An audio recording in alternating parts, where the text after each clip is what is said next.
Rob Graves, the Satanic Chef, coming to you from my very own kitchen here in beautiful Portland, Oregon, or as I like to affectionately call it, Hell's Kitchen, where the only thing suffering eternal damnation is animal cruelty. Tonight I'm going to teach you one of my favorite pantry basics, or fridge basics I should say. I use this constantly as coffee creamer. You can use it as a base for pasta sauce, nacho cheese sauce. The list of uses is endless, and it is so easy to make yourself. It's my cashew cream. What you're going to do is you're going to take a blend of about 2/3 to 1/3 blend of 2/3 raw unsalted cashews to 1/3 raw almonds. You're going to soak them in a airtight container like this. Always use glass, never use plastic. In the refrigerator for 24 to 48 hours. I personally prefer 48 hours. You just end up getting a much creamier product at the end. You'll also need some fresh filtered water. You're going to need a glass of Cabernet. You're going to need cheesecloth, a fine mesh strainer, and a container to strain your nuts into. So I've already strained these. These have been soaking for 48 hours. I put them in a food processor. If you have a Blend Tech or a Vitamix, those are equally as amazing.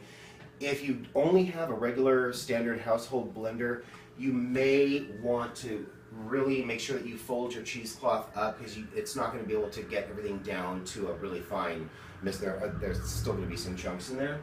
So basically what you do is you put your soaked nuts into your food processor or blender, and you're going to want to pour just enough water to just barely cover. Okay. Maybe a little bit more. Okay. And blend. You're going to want to run this for several minutes. You really want to get everything blended as much as possible. You don't really want any chunks left there whatsoever. And if you were wondering what the glass of Cabernet is for, it's for enjoying while you're waiting for your nuts to turn into cream. So that's exactly what I'm going to do right now. This is what makes cooking really fun. Delicious. All right, while those are blending, I'm going to go ahead and get my straining station set up. What you want to do is you want to take your cheesecloth, and alternately, if you're a gadget whore like myself, you possibly might even have a nut milk bag in your kitchen already. If so, feel free to use it. I personally don't, because I find that the cheesecloth works just as well. And it's a lot easier to clean. You just toss it in your laundry.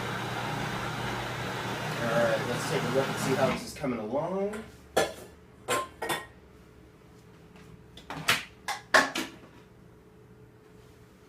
Oh yeah. Alright. Still has a little bit to go. At this point you want to add just literally a pinch of sea salt. I like to use Celtic sea salt. You can use iodized sea salt, pink Himalayan. Stay away from the blacks. It'll actually add like a really weird kind of gray tinge to your nut milk. Nut milk. Give that a little bit more of a whir. The stronger your machine, the faster it's going to process. Like I said, Blend Tech and Vitamix are amazing for doing things like this. But I find that my food processor is pretty much a stand-in for everything, and I don't really juice.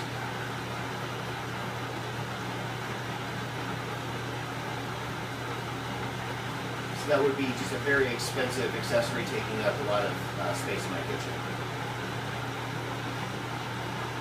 Alright, let's take one more quick look, see how we're coming along. Oh yeah.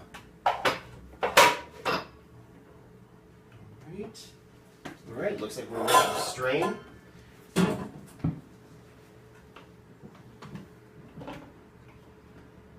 Very carefully. And just place this over your bowl.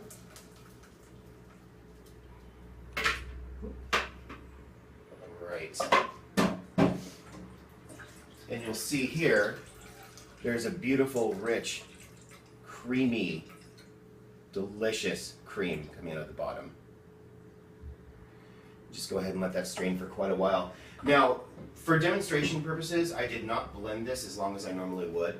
I would highly suggest that you go at least 4 or 5 minutes. Another reason why you absolutely have to use a high-powered blender or food processor, or you'll burn your motor out. But once you have this process, it's good for at least a week, as long as you keep it in a glass airtight jar. You can actually also freeze this, and it actually will freeze for up to 6 months. The only thing is that when it thaws out, it's going to be a little bit on the chunky side. So you'd want to give it a quick run, actually through any blender, even a low-powered blender would do, to just get it back to its creamy consistency. I hope you all try this and enjoy it. And until next time, this is the Satanic Chef signing out.